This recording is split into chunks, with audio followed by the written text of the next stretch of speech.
Folks, Black Star Network is here. Hold no punches. I'm real revolutionary right now. Support this man, Black Media. He makes sure that our stories are told. Thank you for being the voice of Black America, Roland. Stay black. I love y'all. All momentum we have now, we have to keep this going. The video looks phenomenal. See, this difference between Black Star Network and Black-owned media and something like CNN. You can't be Black-owned media and be scared. It's time to be smart. Bring your eyeballs home. You dig?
Today is Thursday, June 1st, 2023, coming up on Roland Martin Unfiltered, streaming live on the Black Star Network from Atlanta.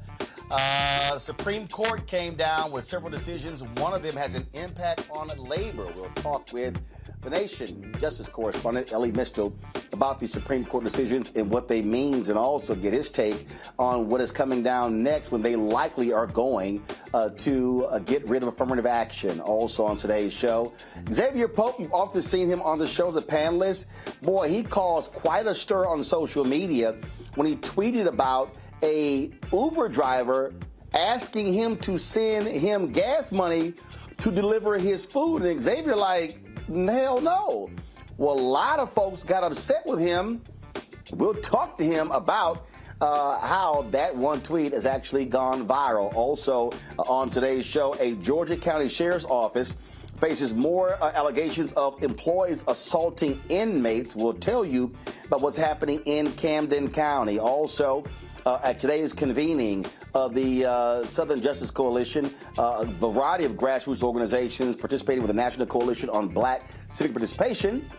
Reverend Dr. Bernice King spoke to the group, and so we'll show you some of what she had to say as well. Plus, we'll remember actor John Beasley, who passed away at the age of 79. It is time to bring the funk on Roland Martin Unfiltered on the Black Star Network. Let's go. He's got it. Whatever the miss, he's on it. Whatever it is, he's got the scoop, the fact, the find. And when it breaks, he's right on time and it's rolling. Best believe he's knowing. Putting it down from sports to news to politics.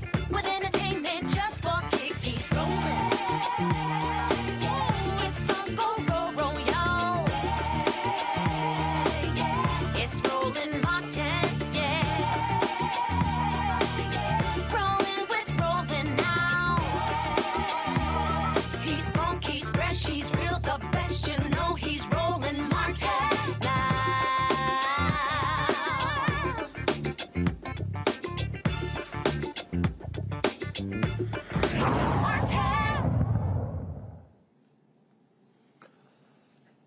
Folks, it is the 1st of June, which means Supreme Court decisions coming down. 3 rulings were issued today by the Supreme Court. Let's go right to Elie Mystal, Justice Correspondent for The Nation, who can explain to us exactly what happened. Elie, always glad to see you. Let's first start off with this labor case. What was the case about? What did the Supreme Court decide? Yeah, so the right to strike, kind of an important tool in labor's arsenal against corporate interest and corporate greed, that was severely vitiated today at the Supreme Court. The case is called Glacier Incorporated versus Teamsters. Basically, the Teamsters union walked out on the job of a cement company, right? They poured the cement, they put it into their trucks, the Teamsters drove the trucks away to start the deliveries. Around lunchtime, the Teamsters called for a strike. So instead of delivering the cement, they drove the trucks back to the lot and left the trucks running and walked off the job. Well, if you know anything about cement, you know it tends to dry and harden. The cement dried, some of it dried and hardened, some of it damaged some of the trucks. After the strike was over, Glacier, the cement company, sued the Teamsters union for economic damages for the lost cement and the damage to the trucks. Now, in normal situations, that case gets thrown out on its ear. And in fact, when they sued in Washington State Court, the Glacier is the cement company is from Seattle, it was tossed out on its ear. But the Supreme Court revived the case, and today, by a vote of 8-1, with Ketanji Brown Jackson being the only dissenting justice, the Supreme Court said that the cement company could, in fact, sue the Teamsters for economic harm for their strike. Okay, so explain 8-1. That's interesting because you got 3 so-called liberal justices, and so what the hell happened here? Yeah, I mean, I'm kind of, excuse me, I'm kind of grasping at straws to understand what was in the minds of Sotomayor and Elena Kagan when they voted along with this decision. Because make no mistake, if you can sue, look, the point of a strike, right, is to cause economic harm to your employer. And while everybody understands, right, you can't walk out on the job and set fire to the building on your way out. Everybody kind of understands that. But causing some kind of economic pain to your employer is literally the point of a strike. And if the company is then able to sue the union in this case, every time there's economic harm based on a strike, it just curtails the ability of unions and workers to organize and cause that economic pain to get better deals at the negotiating table. Why did the other 2 liberals join with the 6 conservatives on this case? Well, I think I'm going to be nice to them and say that what they were trying to do is mitigate harm. Legally, there's a technical issue about whether or not the National Labor Relations Board gets to hear this case first. Usually, the National Labor Relations Board would get to decide before the Supreme Court. In this particular case, the conservatives said that they could interpose themselves before the NLRB. But Justice Thomas and Justice Gorsuch, and to some extent Justice Alito, would have basically disagreed with the NLRB's right to exist. And so if those 3 had held sway on the Supreme Court, the decision would have been far, far worse. And it's possible that Sotomayor and Kagan went along with, Barrett, who wrote the majority opinion, Amy Coney Barrett, and the other kind of more moderate conservatives, simply to mitigate the harm that Clarence Thomas and Neil Gorsuch were trying to do. That's my best answer for them. But the other, I think, upshot is that by being an 8-1 decision, it kind of let Ketanji Brown Jackson loose to write, so far, the best dissent of this term. Her dissent, put like this, her dissent is longer than the majority opinion and some of the concurrences combined. She went all in on how terrible this decision is and how if the court should have had basically the humility to allow the NLRB to make the ruling first before the Supreme Court stepped in and ruled on the side of the corporations. It was a brilliant dissent that she was free to write, in part because, hey, she was a lone dissenter, so, she shot her shot. And well, of course, and as usual, Clarence Thomas, full of crap, pretty much saying, why even have a National Labor Relations Board? Yeah, his argument was that the deference that we normally give from the NLRB should not exist. And let me just quickly explain why does the NLRB exist, right? Why is there a National Relations Board? Well, because there's a National Labor Relations Act which protects the right to strike, and it protects it on a national level, so that when it comes to striking workers, you're not supposed to have to worry about whether or not you're in Illinois or California or West Virginia or Ron DeSantis stand in Florida. You're supposed to have a national protection for workers' rights and for the right to strike. And that is the heart of what this decision goes at. It takes away, and Thomas would have completely taken it away, Barrett severely weakens that national protection for the right to strike, and instead leaves it up to state by state by state to determine kind of which damages are going to apply. And you can imagine how hard this is going to be going forward for labor organizers. You can imagine, I don't know, writers striking in California. Now, instead of availing themselves to the National Labor Relations Board, they might be sued in California, in a California state court, over grinding Hollywood to a halt. You can imagine coal workers striking in West Virginia. If you're a coal worker in West Virginia, who do you want to hear your strike? The National Labor Relations Board or some state court judge in Huntington, West Virginia, right? So by taking it back down to the states, what they've really done is, again, severely weaken the right to strike for union organizers and workers all across the country. All right, let's talk about this this communications lawsuit. What is that all about? Explain it. Oh gosh, I barely know. I mean, it's a false claim acts issue that I'm barely read up on. It was a unanimous decision. Even though it was written by Thomas, it was a unanimous decision. So I'm going to, based on my very poor understanding of it, I'm going to say it was not off the chain weird. I was kind of surprised that the court took the case in the first place, because I thought it was a kind of simple issue, again, to the extent of my very limited understanding of it. And the fact that it was a 9-0 decision on this case makes me feel that I was probably right to not pay too much attention to it. All right, whistleblower decision.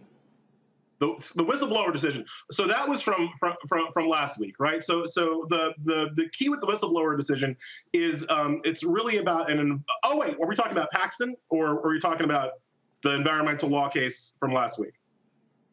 The one involving the lawsuit going forward that companies defrauding Medicare and Medicaid programs. So that was so that was a whistleblower thing on a shareholder lawsuit thing. Again, it was 9-0. It wasn't bad. Again, this was another one. This is a Gorsuch opinion. This was the one that I, again, was particularly surprised that the court took at all, because this usually gets kind of kicked out at the lower court level with no problem. The fact that it survived a lower court challenge made it all but certain the Supreme Court was going to take this case and smack it out of the park, because it's not the kind of claim that usually survives even in a lower court situation. So I wasn't surprised about that case at all. Two things we're looking out for, obviously, the Supreme Court's decision regarding affirmative action, as well as another aspect of the Voting Rights Act, correct?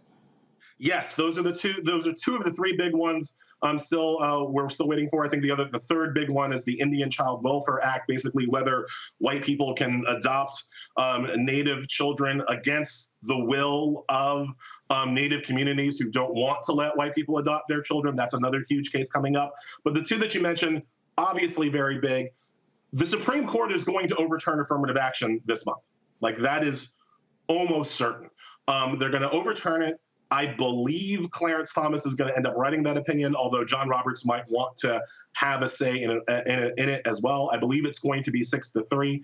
And I believe they're going to do it without actually overturning the discrimination that Asian American AAPI students do face at some of these universities. The record was clear that AAPI students do not face discrimination because of affirmative action. That was actually established at the lower courts.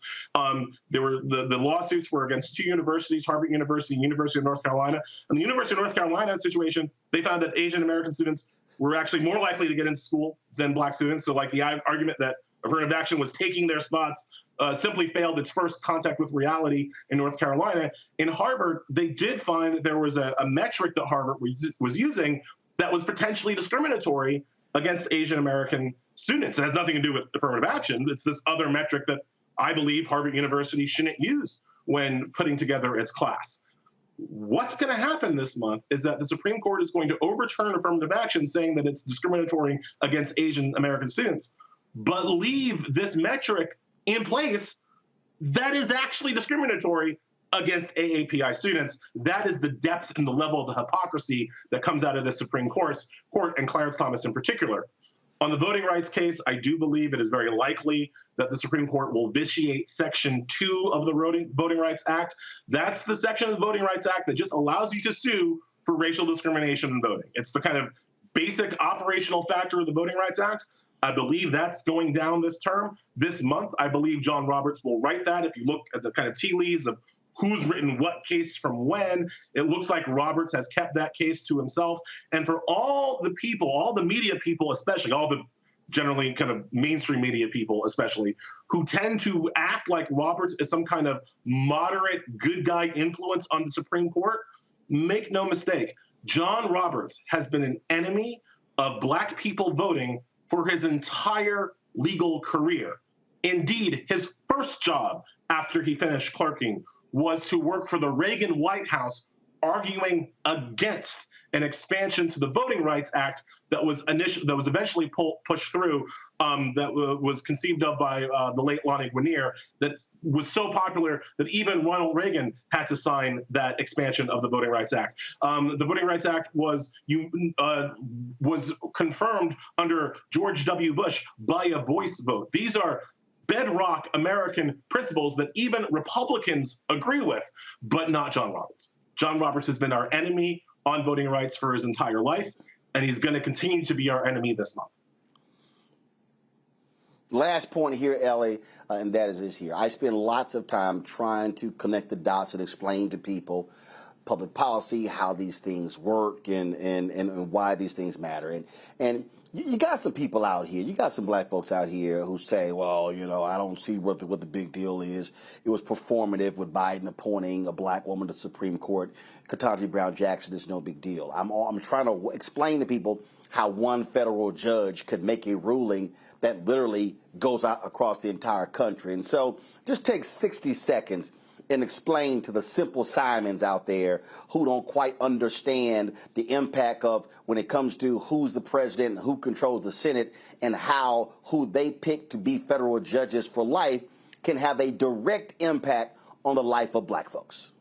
If there's anything you care about in terms of the Black agenda, whether or not that be voting rights, whether or not that be climate equality and justice and fairness, whether or not that be gun reform, gun safety, police brutality, police reform, all of it ends up in front of the Supreme Court, all of it. And so if you let Republicans control the Supreme Court, as they do now, what you're saying is that you're giving Republicans a veto on the other two branches of government. There's not a law you can pass that the Supreme Court cannot overturn if it deems fit. So all the activism and effort and push around things that matter to our communities, whether they be jobs, whether they be voting rights, whatever you want to say, all of that is subject to the whims of 5 Supreme Court justices. And right now, Republicans have 6. So as long as you let Republicans pick the court, then you're going to get nothing. That is the brass tacks of it all. If you let Republicans control the court, you get nothing. And I just need people to understand that. Need people to understand the importance of even one extra justice. Look at today, where Ketanji Brown Jackson, first Black woman on the court, appointed by Joe Biden, was the only voice today defending labor, defending the rights of unions to strike. That's how important even one justice can be, because even though she lost, she has laid now the groundwork for what one would hope will eventually be overturning this terrible decision today by her argument, by her scholarship, and by her fire, even today as she stood alone on the Supreme Court. Elie Mystal, Justice Correspondent for The Nation. We appreciate it, man. Thanks a lot. Thanks a lot for having me.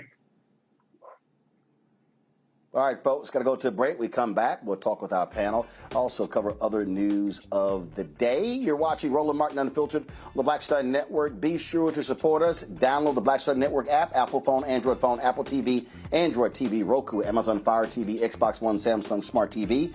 Also support us by joining my Bring the Funk fan club. Your dollars make it possible for us to do what we do. Send your check and money orders to P.O. Box 57196, Washington, D.C., 20037-0196. Cash App, $RM Unfiltered. PayPal, R Martin Unfiltered. Venmo is RM Unfiltered. Zelle, Roland at RolandSMartin.com. Roland at RolandMartinUnfiltered.com. We'll be right back. Hatred on the streets, a horrific scene, a white nationalist rally that descended into deadly violence.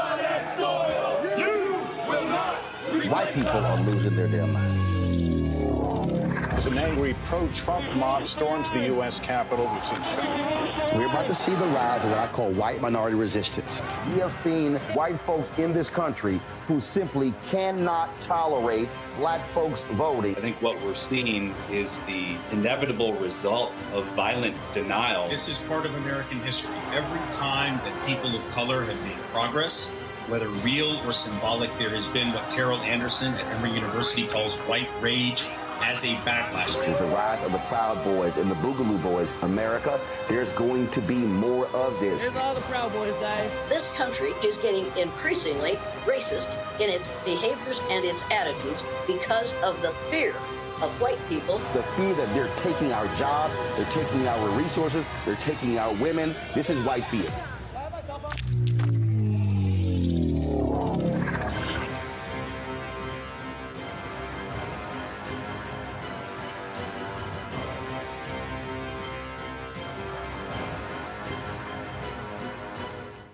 Black Star Network is here.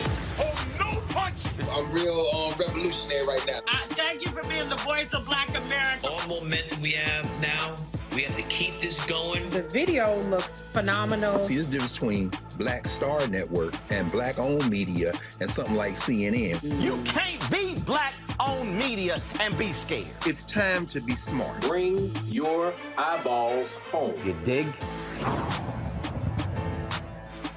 Farquhar, executive producer of Proud Family. You're watching Roland Martin Unfiltered.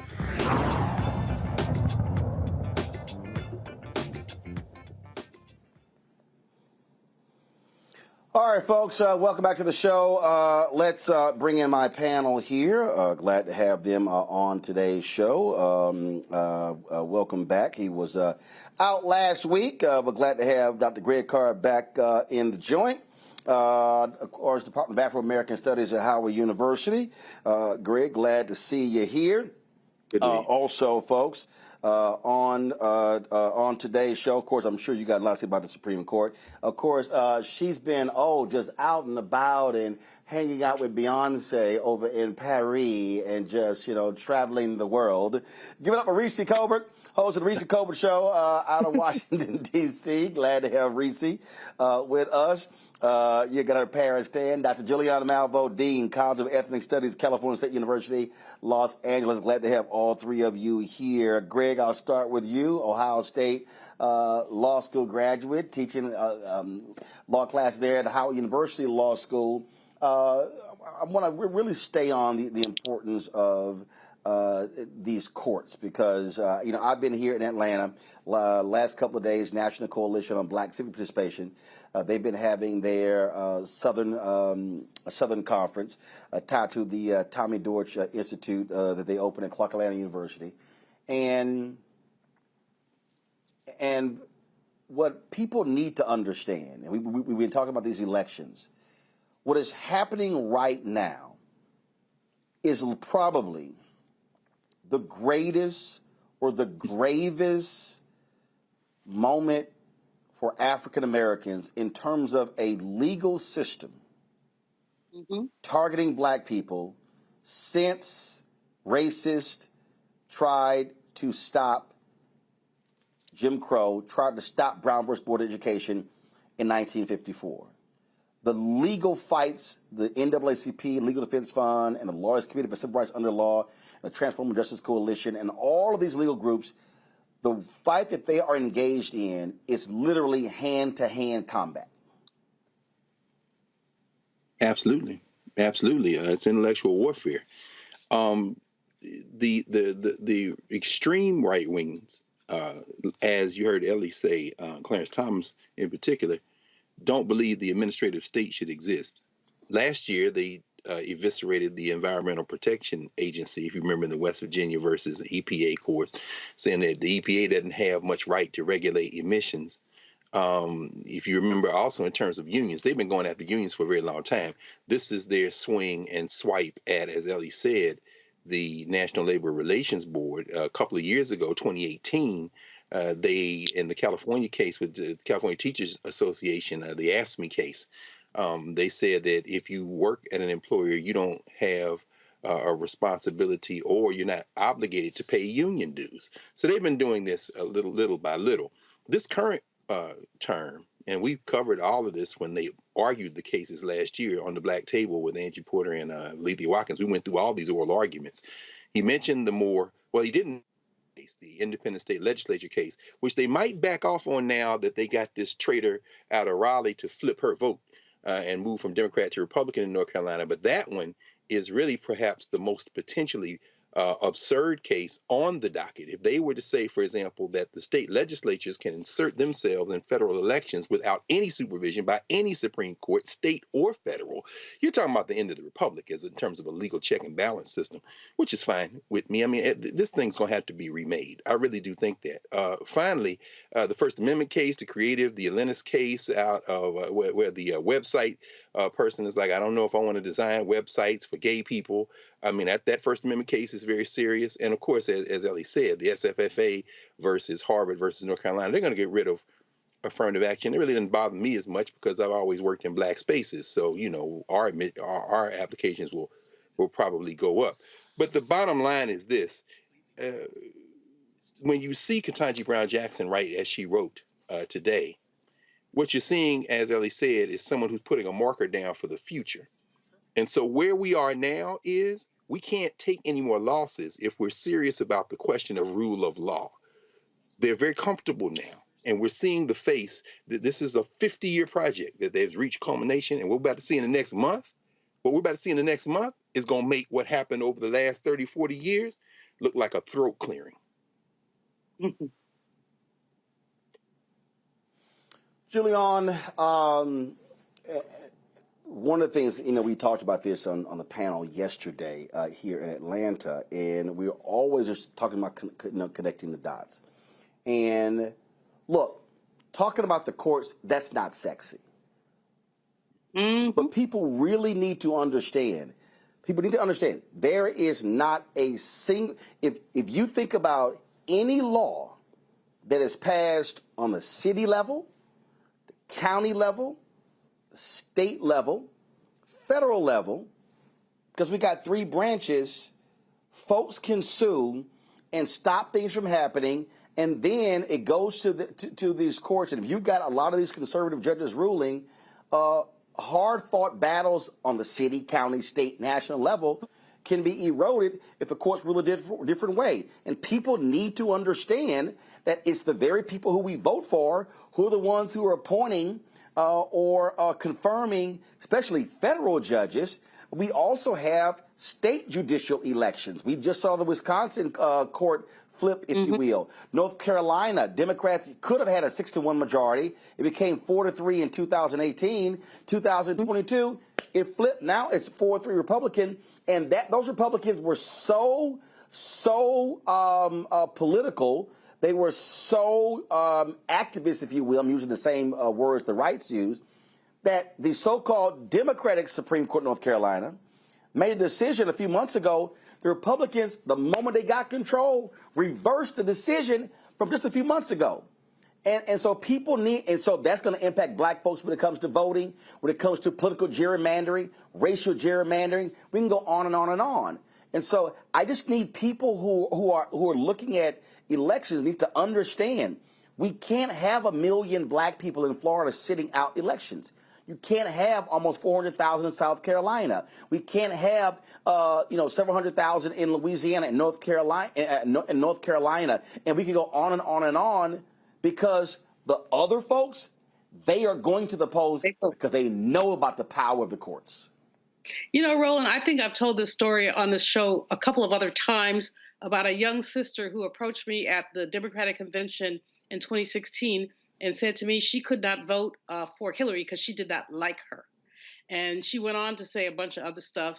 And so she said she just wasn't going to vote at all. 2 years later, she called me. She had been a Bennett student and said, Doc, what are we going to do about our abortion rights after that man appointed Gorsuch? And I said to her, you know, I'm over 60. I don't have abortion rights. You should have thought about that when you chose not to vote. So many folks don't get it. You don't have to like the candidate. You have to look at what the implication of the candidate's presence is. You know, Greg is right to talk about the unions. A black man in a union earns a third more than a black man who is not in a union. A black woman in a union earns 25% more than a black woman who is not in a union. Unions are about people not having individual voices. Everybody can't go to their employer, you know, like some of us can, and say, I want more money. The collective bargaining agreement basically preserves economic rights. And so folks have been very short-sighted about looking at what they get from voting. Meanwhile, as you just said, any decision that's made at any level can be approached to or basically challenged in the Supreme Court. So even when you have good Democrats in municipal government, in city government, those decisions can be challenged. And what we've had is a massive indifference. The people in Florida who stay home, in Texas who stay home. You stay home, and now they're saying you cannot have diversity offices on state-funded universities. The affirmative action thing, I mean, we've been fighting this at higher ed for a very long time, and blessings to Brother Carr, who does work in a black space, but everybody doesn't. In Texas, they're not going to have that. And that what does that mean in terms of the black and brown presence in higher education, not only as students, but more importantly, as faculty and administrators who have the right to make discretionary decisions. So anybody who does not vote, don't talk to me. I mean, it really is almost kind of disgusting to see how we give our power away. Reverend Jackson used to always say, the same hands that pick peaches can pick presidents, but we choose not to pick. That's right. You know, it really is an important thing, Reese, and you know, I get these folks and they love playing their games. Oh, you trying to be on the Democratic plantation. They ain't never done nothing for us. And they start going all that sort of stuff. And I will happily sit down and go, conservative judges, liberal judges. Now, let's have a conversation on what they rule on. Like, if you want to have that conversation, we can do that. That's not a problem. And so when I hear the people say, Biden ain't done nothing for black people, look at the black farmers. Okay, what happened? It was passed by Congress. It was signed into law by Biden. White supremacist Stephen Miller and others, they sued. Guess who's going to hear the federal lawsuit? Federal judges. And it's likely going to go to the Supreme Court. So for all the people, again, who say, man, that voting stuff don't matter, okay, and I'll take the folks talk about reparations. That money you could, if you had money that for those black farmers, that was to repair. What happened? They sued. The courts are going to hear any lawsuit. So you can't say, I want to see public policy. I want to see Biden do all this for black people. And guess what? They sued student loans. That right now is before the Supreme Court as well. So, again, take your pick. Take your pick. Black farmers, student loans, environmental decisions. We could go on and on and on. It's going before the Supreme Court. But feel free to sit at home and don't vote and then wonder why the Supreme Court rules the way they do, why a federal judge rules the way they do.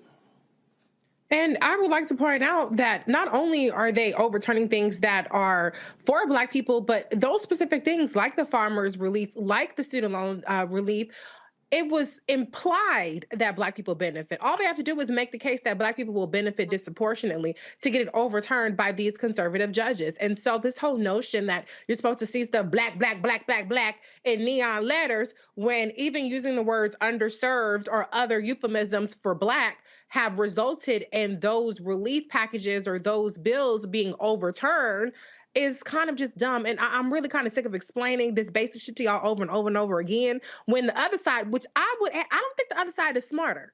Republicans are not smarter.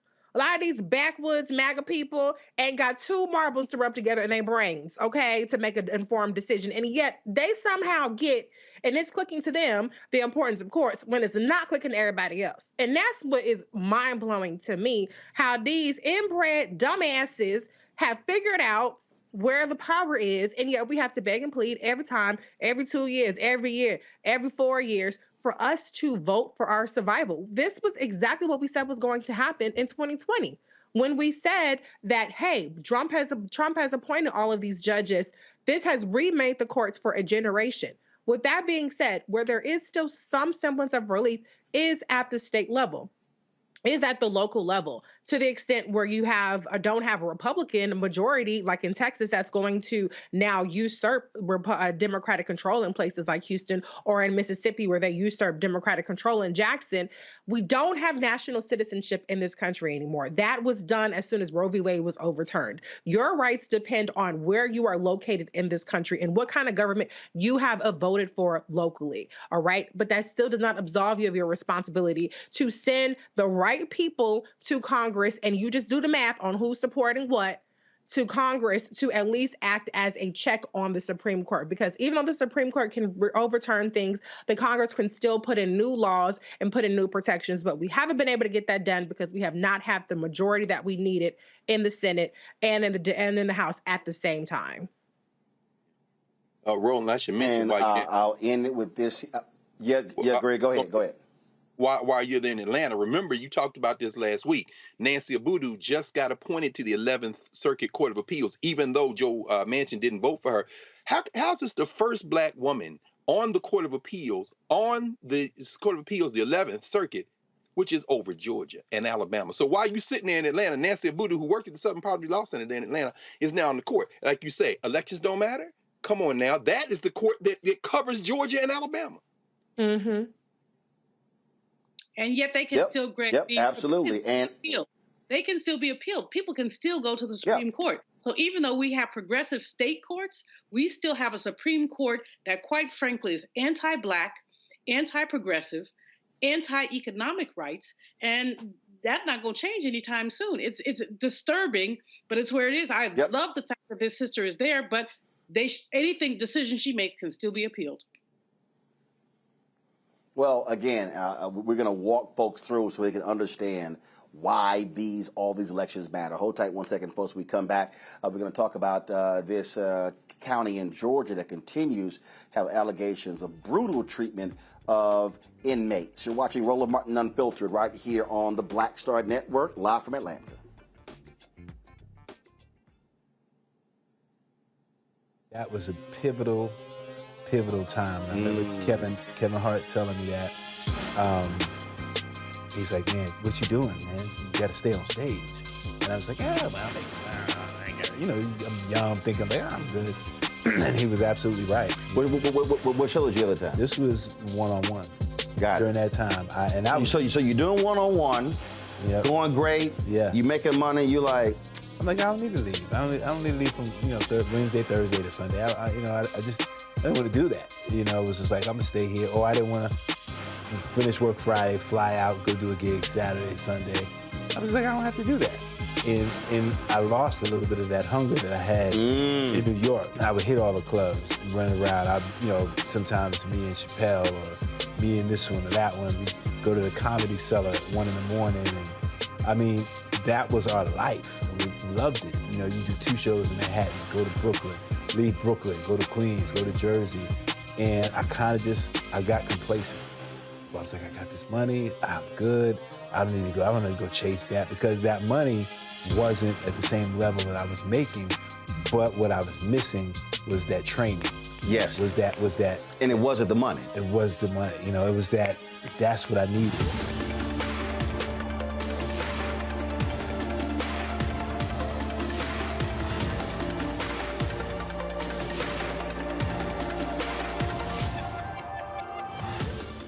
Coming up next on The Frequency, right here on the Black Star Network, Shanita Hubbard. We're talking about the ride or die chick. We're breaking it down. The stereotype of the strong Black woman. Some of us are operating with it as if it's a badge of honor. Like you even hear Black women like aspiring to be this ride or die chick, aspiring to be this strong Black woman trope at their own expense. Next on The Frequency, right here on the Black Star Network. Hey, what's up, y'all? I'm Devon Frank. I'm Dr. Robin B., pharmacist and fitness coach, and you're watching Roland Martin Unfiltered.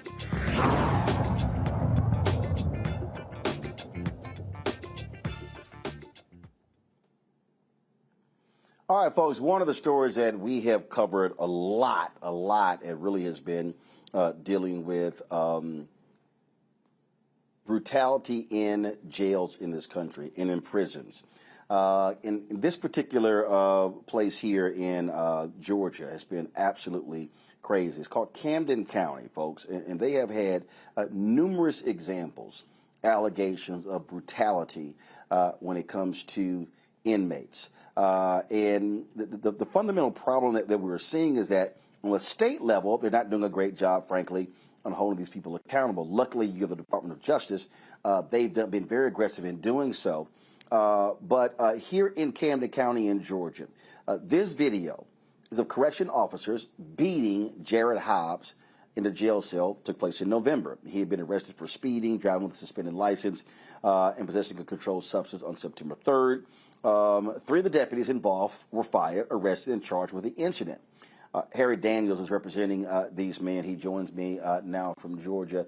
Again, Harry, when we played this video, we had you on, we talked about it, and now action is being taken. But again, the brutality that we are seeing in jails in Georgia, in South Carolina, in Tennessee, I mean, we can go state, Mississippi, state by state.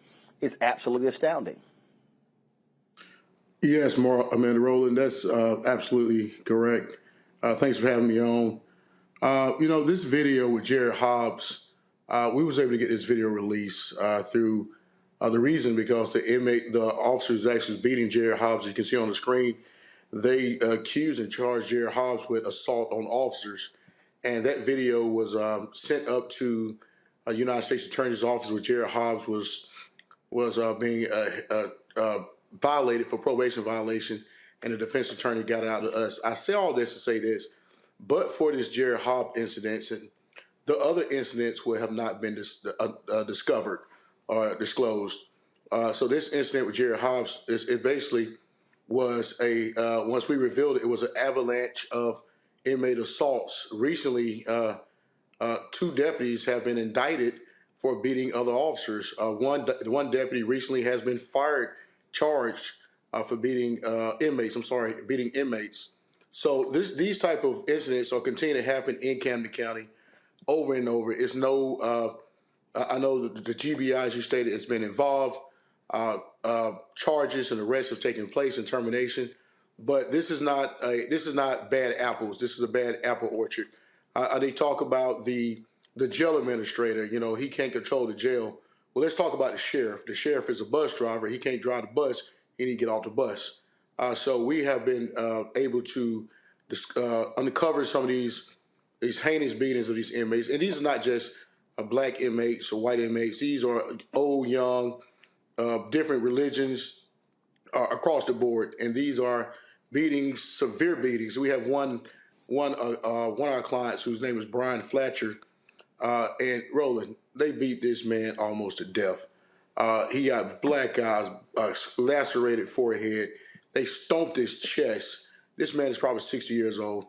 There's no regards whatsoever for human life inside this jail. And again, pursuing charges and firing is one thing, but you really have to have substantive changes.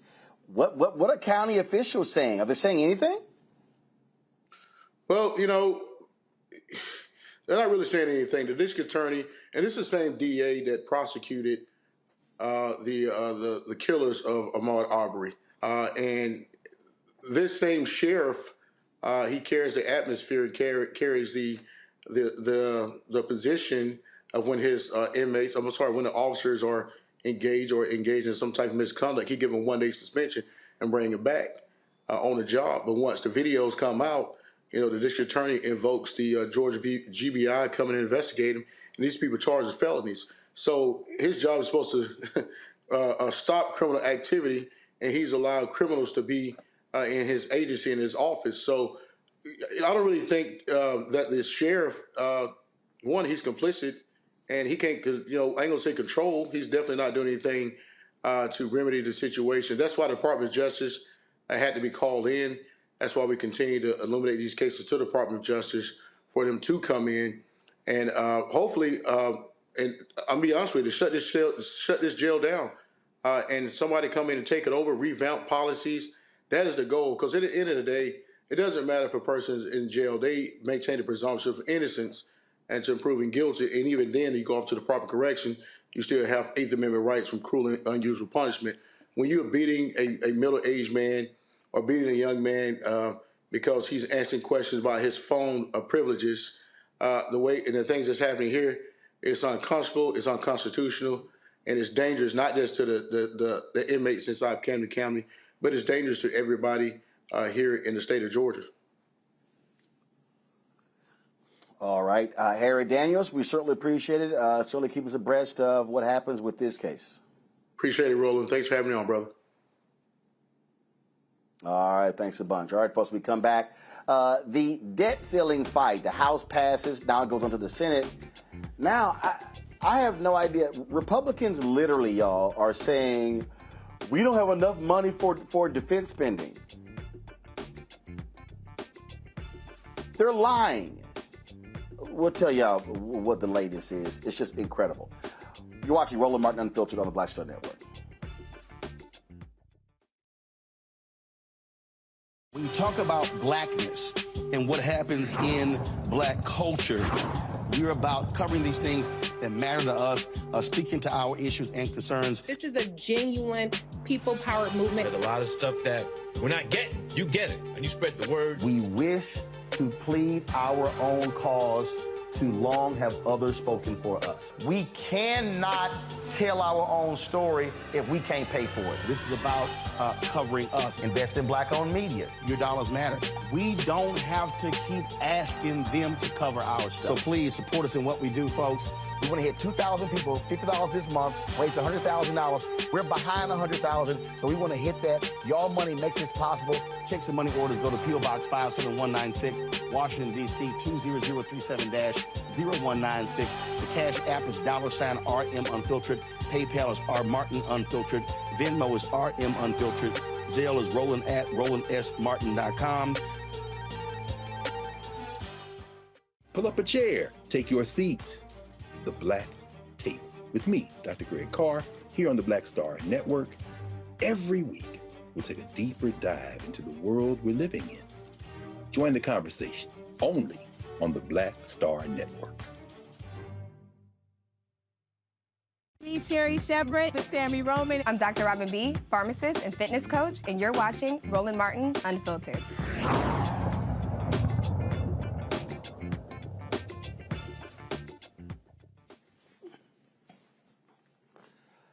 Well, folks, the House, they, of course, moved on the debt ceiling after they were able to get Democrats to pretty much vote for it. Republicans were voting against it. But it has, again, it is passed the House, now moves on to the United States Senate. Okay, now here's the problem. Now you have all of these, you got these Republicans who are whining and complaining and saying that, oh, this is an awful deal, it's bad. It's hurting us. It's helping China. I mean, I'm listening to some of the most stupid stuff you've ever seen. Now, of course, you got Minority Leader Chuck Schumer, Minority Leader Mitch McConnell and Majority Leader Chuck Schumer saying now it's time for the Senate to step up and do their part to ensure the United States does not default. Time is a luxury the Senate does not have if we want to prevent default. June 5th is less than 4 days away. At this point, any needless delay or any last-minute holdups would be an unnecessary and even dangerous risk. And any change to this bill that forces us to send it back to the House would be entirely unacceptable. It would almost guarantee default. So again, the Senate will stay in session until we send a bill avoiding default to the President's desk, and we will keep working until the job is done. Last night, an overwhelming majority of our House colleagues voted to pass the agreement Speaker McCarthy reached with President Biden. In doing so, they took an urgent and important step in the right direction for the health of our economy and the future of our country. The Fiscal Responsibility Act avoids the catastrophic consequences of a default on our nation's debt. And just as importantly, it makes the most serious headway in years toward curbing Washington Democrats' reckless spending addiction. The bill the House just passed has the potential to cut federal spending by $1.5 trillion. Now the Senate has a chance to make that important progress a reality. So now you have Senator Lindsey Graham, Senator Susan Collins, and others saying, Reese, that, oh, this is going to just destroy the military. I mean, we've got to have more spending for the military. Now, mind you, the debt limit deal increases the Pentagon's budget by 3%. The Pentagon would be getting $886 billion, an all-time high. Right. But let me help some people out. Today is June 1st, y'all. Today is June 1st. Just 7 months ago, not 7 years, just 7 months ago, the House and Senate negotiators added $45 billion to the budget. Right. It's $847 billion. They added $45 billion more than what Biden was asking for. And Reese, here we are 7 months later, and they're saying, oh my God, we gotta have more. And here's the crazy thing. People, check this out. U.S. defense spending has increased by $71 billion from 2021 to 2022. I mean, damn, Reese, really? More? We are nearing $900 billion for defense, and these people swear it's never enough. Yeah, it's complete bullshit, and I'm really actually sick of the posturing around it. I mean, for Christ's sakes, like you just pointed out, they have given more defense spending than even what President Biden has put in his budget every year. So they're just trying to do whatever they can to try to make this as painful as possible for the Democrats. These are the same Republicans that actually voted against Republican benefits for, benefits for veterans until Jon Stewart shamed the hell out of them, and that went viral. And so they're not really concerned about military preparedness. They're not concerned about veterans. There's nothing more than posturing. And the reality is this is a Republican deal. This is the only deal that can make it through the Republican-controlled House. And unfortunately, Speaker McCarthy is so weak and feckless that he isn't able to get a majority of his crazy-ass Republicans to vote. So they had to put in a deal that could get some Democratic votes as well. And so the fact that Republicans are throwing such a big stink over a McCarthy-led deal is really ridiculous. And it just goes to show how accustomed Republicans have been to being unserious about governing. And then the other thing I just want to say is for anybody who is not satisfied with the deal, this is what you get when you let the Republicans take control of the House. We had an opportunity to really make transformative change with not at least having to deal with punk-ass Manchin and then Sinema, who has Ruben Gallego on her ass guess, would have been a little bit more inclined to play ball with Democrats, having at least an extra vote on the Democratic side in the Senate. And if we had Hakeem Jeffries as the speaker, we would be looking at a very different conversation here. We would be looking at the child tax credit. We would be looking at student loan debt being extended as opposed to being ended. But we didn't do that. We didn't do what we needed to do in 2022. And so the Republicans are in charge of the House. This is as good as it's going to get for everybody involved. That's right. You know what? I really hate just stuck on stupid people. Julian, somebody called The Dissent on our YouTube channel just said, Roland, I hate that you argue this point. Stop it. They are why you sleep safely at night and why people are walking for days to get here. That's bullshit. Here's why, Julian. We spend more on national defense than the next 10 countries behind us combined. You know, Roland, stuck on stupid is a very nice way of saying GD ignorant, because that's what we're dealing with here. I mean, when we think about it, the military didn't even want the extra money. I mean, they said, we're going to give you some more money 7 months ago. Military's like, oh, gee, what are we going to do with it? The fact of the, let's use a couple of words. Let's talk about military industrial complex. 1, let's talk about predatory capitalism. You know, it's my favorite word. 2, why do we need to talk about predatory capitalism? Because if you did an audit of the military, the question is, who gains from this $900 billion behemoth called the military? People like Bechtel and other companies who are manufacturing $1,000 toilets when you could go to Home Depot and get one for $75. I mean, and let me just go down. So we're really talking about a profit center that moves away from people and towards exploitation and oppression. And when you look at what's going on, I may want to give a shout out to Congresswoman Jay Paul, who talked about how this thing, even as it's been tweaked and compromised and everything, it's going to hurt women. It's going to hurt women of color. It's going to hurt older women. Even if you cut one food stamp, somebody is going to be hit. And then this whole notion of a work requirement, give me a you-know-what break. A work requirement. Where is the bureaucracy to impose this work requirement? Who will enforce this work requirement? And will they go after Becky or Keisha when they decide that somebody did not conform to the work requirement? This is just specious and ignorant, and their whining about the military really speaks to just the fact they cannot read, they cannot add, they cannot think. Our country is moving in the wrong direction, right fast. The wrong direction, right fast. And again, as Reese said, here's the bottom line. You don't vote, you get what you get. Voting has consequences. Actions have consequences. The consequences that we're experiencing are the consequences of people not coming out in 2022. We knew these people were going to do what they said they were going to. They said what they were going to do. This is not mystery. They said what they were going to do. They told us what they were going to do, and they did. They kept their word. Who didn't keep their word? Democrats. Right. Constituency. They want to stay home. So Greg. That's right.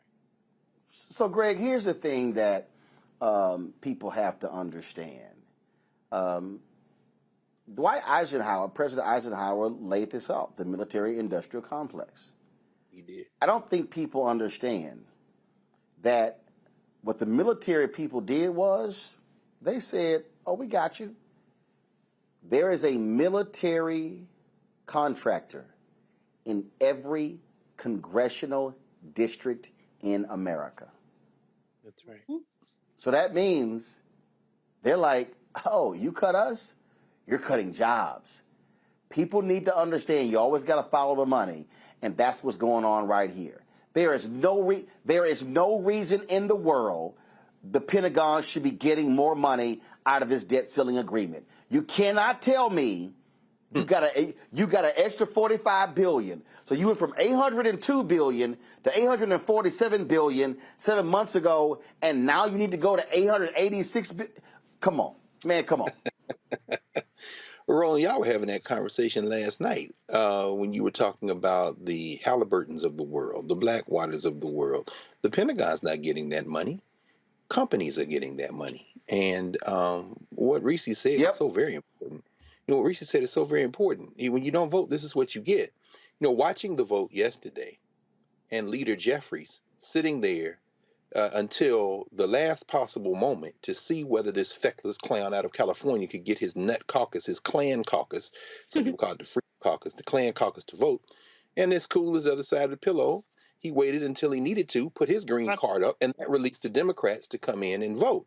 And it also overwhelmed in terms of numbers so that the Summer Lees and the Jared Pauls and others and the Ayanna Presleys could stand for the people who are the most vulnerable. What Dr. Malveaux, what you just said, of course, and Julianne Malveau's been writing about this for years. The most vulnerable are the ones who are in harm's way. Food stamp work requirements? What are you talking about? Black women, brown men, and not just the most vulnerable, black and brown people, and not just black and brown people. You're talking about women. You're talking about children. This is the challenge. But of course, they could still vote their principles, as will Bernie Sanders on the Senate side. He's not going to vote for it, nor should he, because they have the votes. Finally, unless, to the point that, again, Dr. Malveaux just raised, these predatory capitalists who have whispered into the ears of their wholly owned subsidiaries, little Lynn Graham out of South Carolina, Wicker out of Mississippi, wholly owned subsidiaries of defense who are saying, we're awake against China. Let me tell you something. Jamie Dimon was in China yesterday talking about how we're going to prop up the Chinese economy, because if you don't understand that this is a global network of capitalism, you don't understand anything.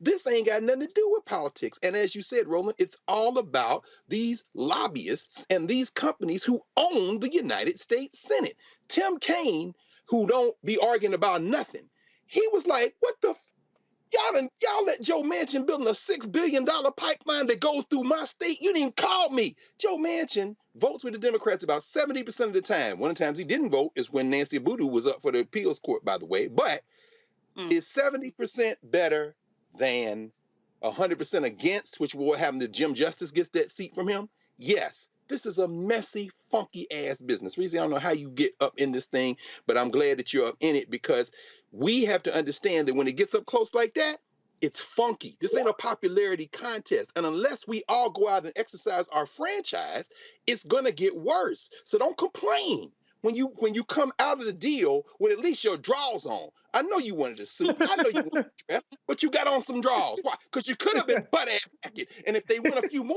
elections, you ain't even gonna be naked. You're gonna be out the game completely. If you don't preach. Well, I appreciate people who are in Congress who have the guts to say enough is enough. We don't need to give the Defense Department more money. I mean, folks, this is just utterly ridiculous. It is. And look, I get strong defense, but my God, I mean, you can't sit here and go from 802 to 847 to 886 and still yell, oh my God, it's not enough. That's ridiculous. All right, y'all. Gotta go to the break. We come back. Bernice King speaks to the National Black Coalition of Civil Participation today. Also, y'all, our man, lawyer Exavier Pope, you've seen him on our show. Ooh, Lord, he done got these folks stirred up on social media because he objected to an Uber driver texting him, say, can you cash app me some gas money to drop off your food? We're going to talk to him right here on Roland Martin Unfiltered on the Black Star Network.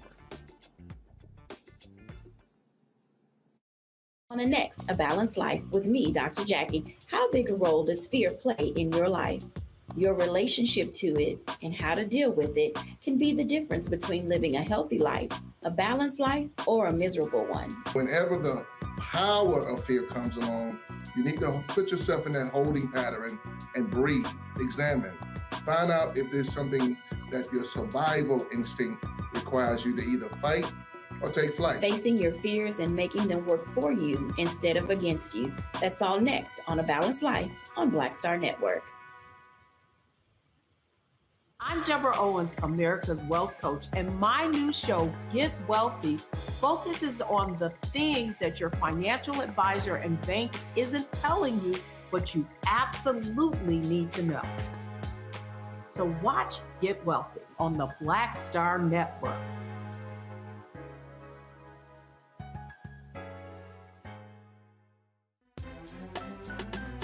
I'm Faraji Muhammad, live from LA. And this is The Culture. The Culture is a two-way conversation. You and me. We talk about the stories, politics, the good, the bad, and the downright ugly. So join our community every day at 3 p.m. Eastern and let your voice be heard. Hey, we're all in this together. So let's talk about it and see what kind of trouble we can get into. It's The Culture. Weekdays at 3, only on the Black Star Network. Hello, we're the Critter Fixers. I'm Dr. Bernard Hodges. And I'm Dr. Terrence Ferguson. And you're tuned in to Roland Martin Unfiltered.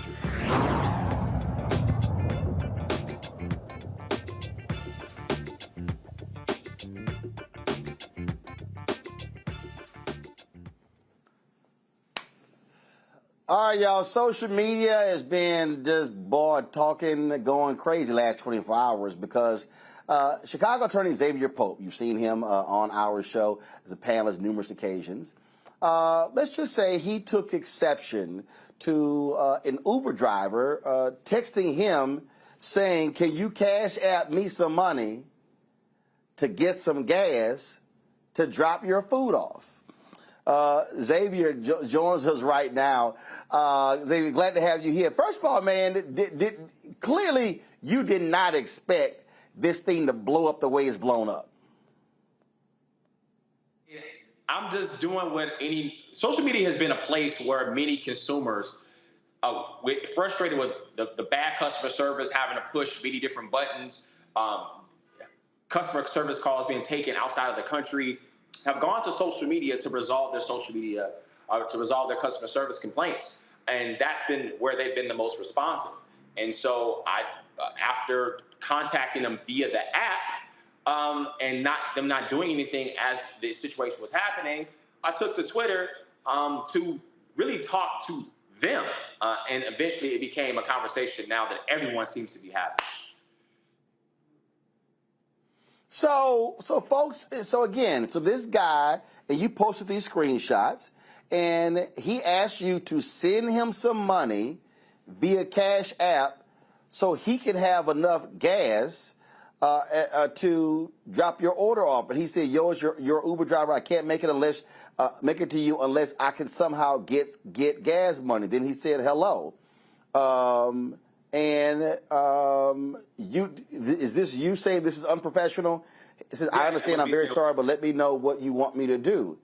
Okay, and you're like, "I want you to drop my food off." And so then you post it, and all these people are attacking you, saying you should have sent the guy the money. That's not your expectation when you get food delivered, Roland. You pay for your money up front.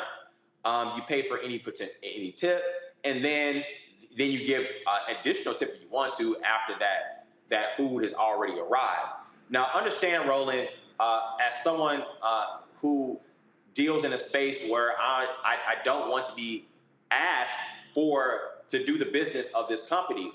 I understand workers and they go through different issues in a gig economy and people have it hard. But Roland, if you have someone ask you this, and then on top of this, Roland, they were calling me incessantly and they were texting me. So at that point, I didn't feel necessarily comfortable, and it didn't feel like this was charity. It felt a little bit more like a shakedown. I'm not going to deliver your food unless you pay me. And so at some point I was contacted, and Uber has a safety line, and I contacted them about the safety issue and say, "Hey, this is what's going on." They didn't respond to me. And at some point I asked them, "Hey, don't deliver the food. I don't want it anymore." And then at some hour later, he just happens to show up where I was. And then at that point, I didn't feel safe. And also the food was probably incredibly cold. And after telling him not to come, I felt that my food might have been tampered with. So I didn't want the food to be delivered. Anybody in my situation would have done so. I think we have a lot of fake self-righteous people online that are saying this was something that they would have done ahead of time. I don't believe it. And also, Roland, we live in this Elon Musk Twitter. A lot of people were really sympathetic when I first posted this online. But at some point, we had an army of trolls coming at me and changing the narrative of the conversation. And that's where disinformation is happening in Elon Musk era, is that the trolls are setting the conversation. And that's when some people came in and then responded to the trolls because they felt like, oh, this is the winning argument. And so this is what I should support to join the herd in this conversation, when that may be maybe not necessarily what they really believe or think about that particular issue, so they could be on the right side of the issue. I am unmoved, Roland. I'm definitely not letting somebody roll up at my crib with some cold food trying to get up on my house. I'm sorry. Well, and look, I mean, here's a perfect example. And again, I know somebody might say, Roland, you can't compare the two, but look, we've done shoots, we've done events, we've done custom content for folks like Coca-Cola and General Motors, and guess what? We did some stuff for General Motors in November and December. We finished in February. The check is arriving today. There's some other people, because there's some other clients, they pay 90-day term. Look, I have a business. I actually pay my freelancers in a lot faster than a lot of other people do. A lot of times, I mean, I can tell you, I've had some freelance gigs where you do the work and you don't get paid for 30 to 45 days. And so you've had people attacking you, saying, or you're wrong because you don't understand how Uber pays these people. And a lot of people don't have the money to pay. But people have to understand this. There's a reality to having a business. And I can tell you that what happens is when we do something, my expenses are in. Look, if we're doing a shoot in Essence, last year we did one in Essence, guess what? I had to pay for the hotel rooms. It was $40,000. I had to pay for flights. I had to pay per diem. I had to pay the crew we brought down there. The check didn't come for 120 days. So I understand what that is like, but that's actually what it means when you're in business. It's not set up for me to say, hey, client, I need you to actually send me the money before I do the work so I can then do the work. That's just not how it works. It's not how it works, Roland. And no one should be extorted for their food. and I think that there's so much standing of corporations of people in this country. This is the same group.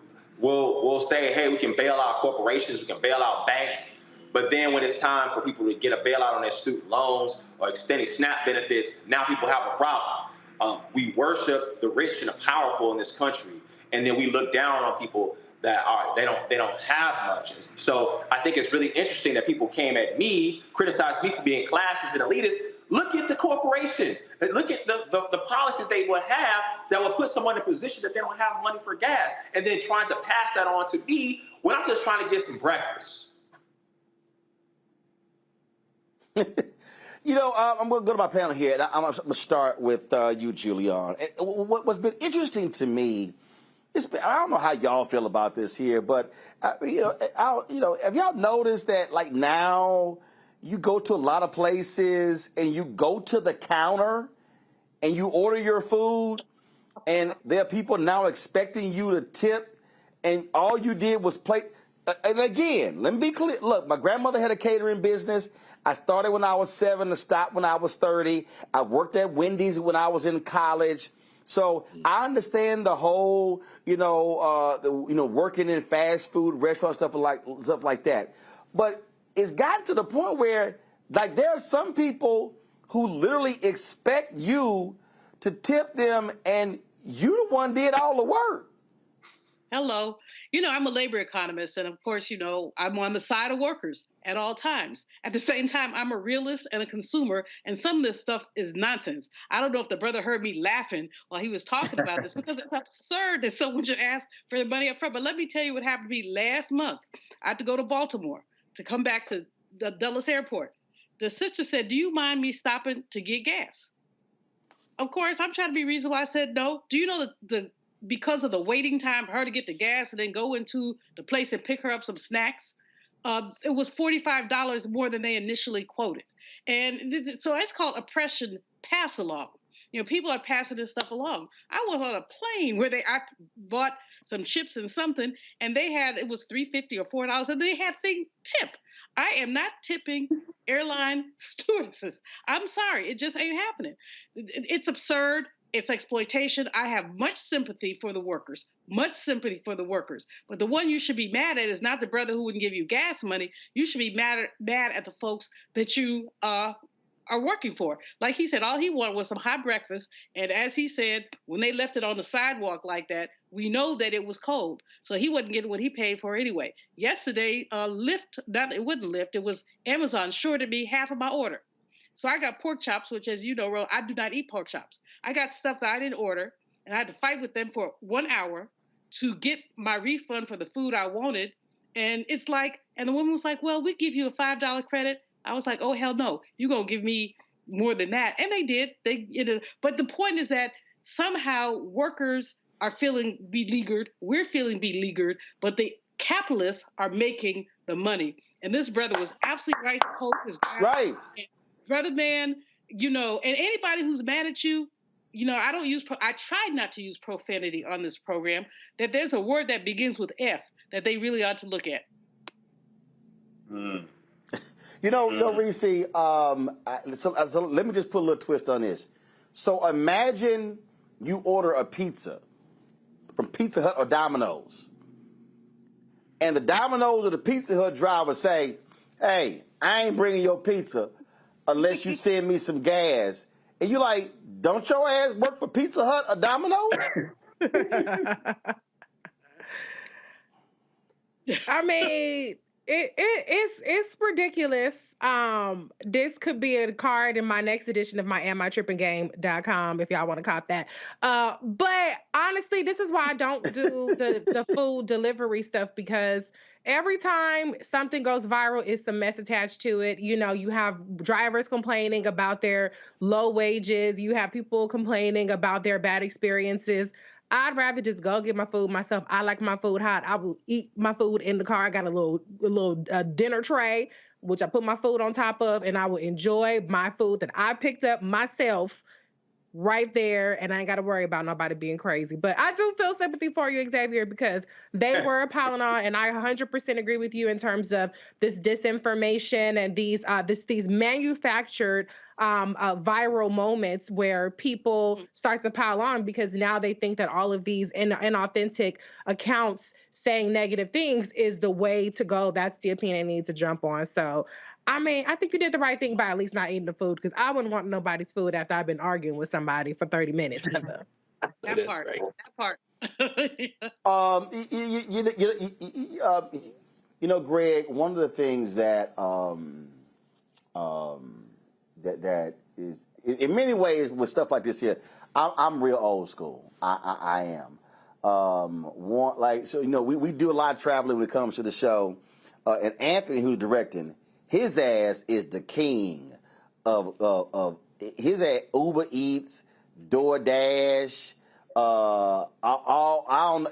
If there's a food delivery service, I know he got the app. And matter of fact, we were here in Atlanta in 2020, and we had rented an Airbnb, and so we had all of our equipment there. We stayed there, and they got a kitchen. So Anthony kept ordering. I'm like, man, you better get your ass in that kitchen and cook something. I'm like, when I'm also old school, one of the reasons why I also want to go pick my food up, because I'm not about to sit here and order and then wait another 45, 50 minutes for people to deliver it. But the flip side is that a lot of these restaurants are getting screwed by these same companies when it comes to that. And so I would rather order from the restaurant and go pick up the food myself to ensure that company gets the total amount of money they're supposed to get. Absolutely, Roland. I mean, Brother Pope, I sympathize with you, because I don't know what I would have done.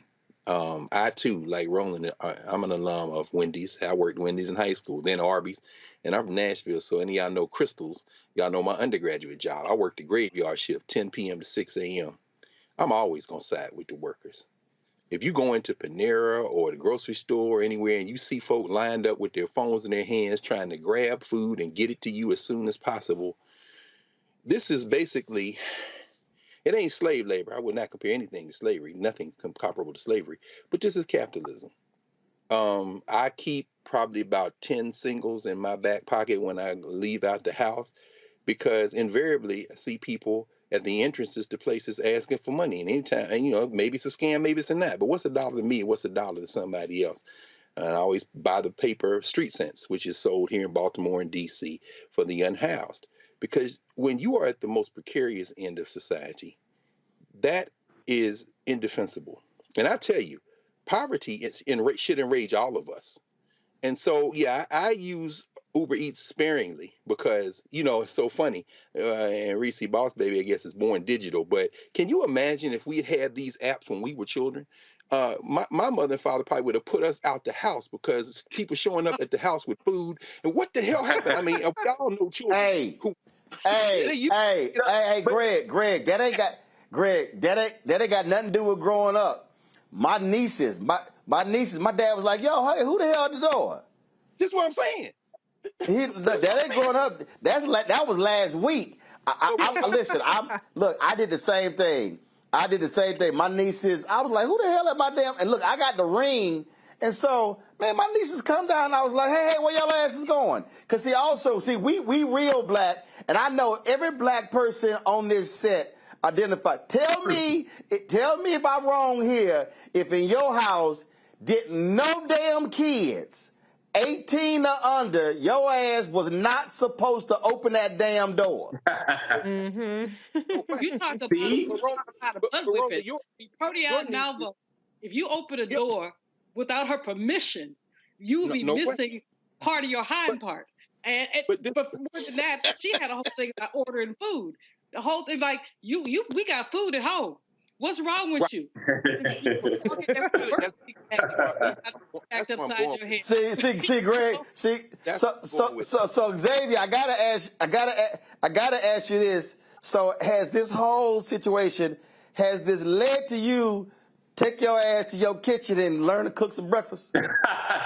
Well, the Today Show is covered by vegan cooking, Roland. So I cook all the time. I show that on the vegan Pope's Vegan Kitchen. That's been popular online, and so that's something I've always done. I mean, a lot of my videos on my food went viral over the course of the pandemic. So I'm used to cooking for myself. I love to cook. It just so happened to be I just wanted somebody to deliver my food, and every now and then you don't necessarily feel like cooking. Now, did I actually have to wind up cooking after not getting my food? Yeah, I did wind up cooking, but everybody don't always feel like cooking. Hey, Roland, do you remember back on Sundays when your mama didn't feel like cooking? When y'all, everybody would roll up to churches come around, like that, all those chicken places, all those places stayed in business on Sundays because folks did not feel like cooking on them Sundays.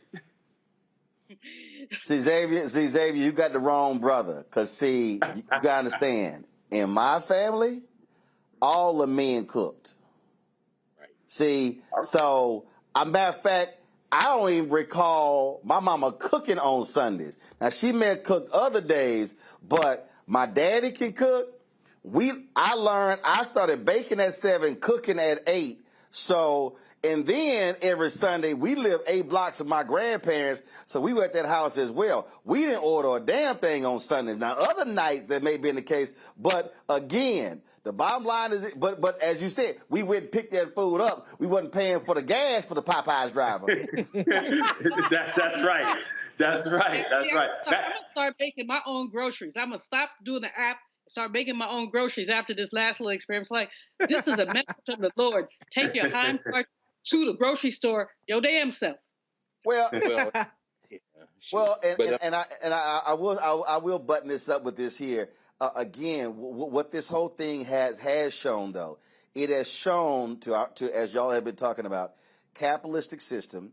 When it's those companies that are making the profits, that's why there are a lot of restaurants that refuse to even be a part of a lot of these systems because they're not making enough. I know some restaurants that say, man, we losing money on this. And so they said, why we're the ones with the food. Why are we going to sit here and lose money by hooking up with these folks here? So look, this is what we're dealing with now. So Xavier, hopefully more folk side with you on this and understand the reality of like, yeah, I'm not about to send you some money to get some gas. And especially, here's the other deal. Hell, you could send the money, then they could hit cancel. There you go. Absolutely. There you go, Roland. Bing, bing. Hey, my opinion may not necessarily always be popular, Roland, but I'm always going to come for what's right, and I'm going to stick to my guns. When you order Uber Eats, tip I understand. Yeah, absolutely. Hey, Greg, you're absolutely right. If you order Uber Eats or DoorDash or one of those, tip your driver. Absolutely. Right. But let me be real clear. To all y'all people at that register. If I walk my ass to the counter and order some food, and I got to stand there to wait for my food, I ain't paying no damn tip. I will pay a tip if you served me.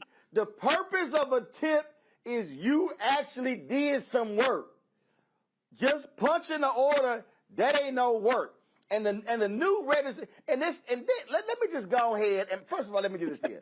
Let me go ahead and say this here, the last point, because this bullshit is getting on my nerves, okay? How the hell we went, it used to be 15%. How we go 18? What? No. In some places, they done skip 18. Yeah. I went to a place, that shit said 20, 22, 25. I'm like, you out your damn mind. Somebody got to pay the military industrial complex. There was a story in today's Financial Times. Amazon workers who are remote, who don't want to come back, the white collar workers are saying that they're going to do some labor actions in solidarity. And what Amazon is trying to do is separate them from the people in the warehouses and the people who can't work from home.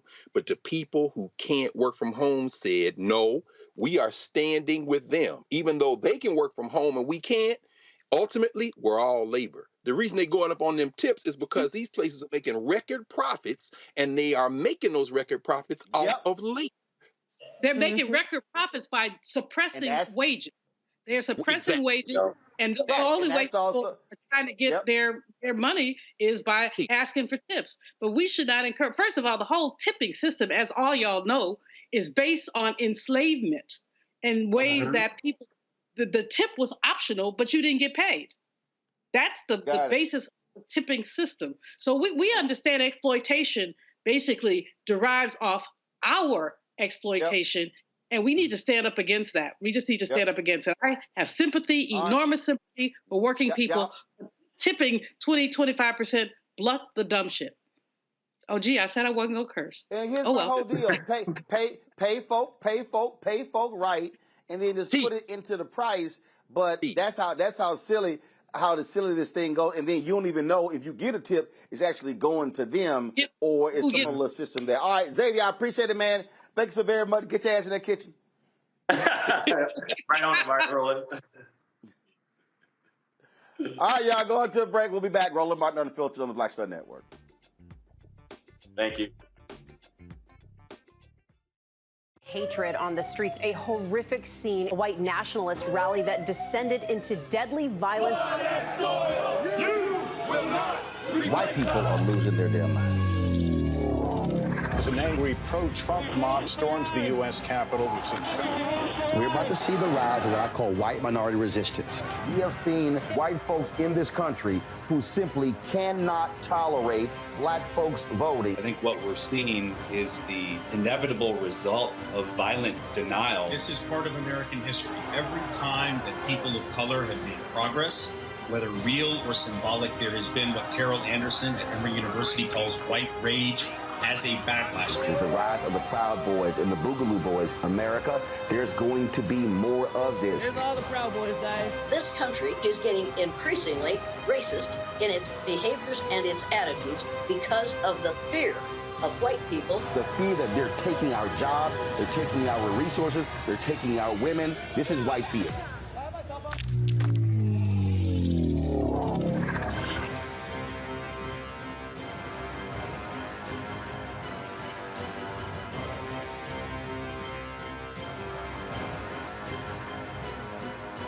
Black Star Network is here. Oh, no punch! I'm real revolutionary right now.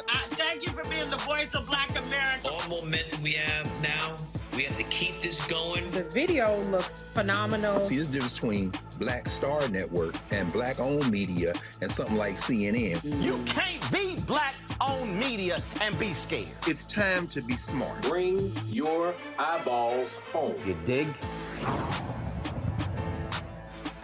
Bruce Smith, creator and executive producer of The Proud Family, Louder and Prouder, and you're watching Roland Martin Unfiltered.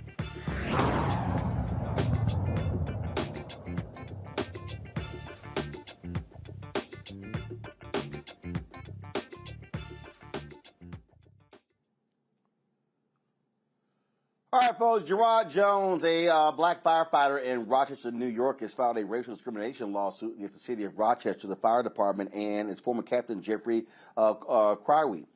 Jones, a 15-year veteran of the police department, claimed he was forced to attend a Juneteenth party last year that featured racist tropes, witness harassment, and bias directed at himself and his fellow black co-workers, and saw firefighters disregard the property of black residents.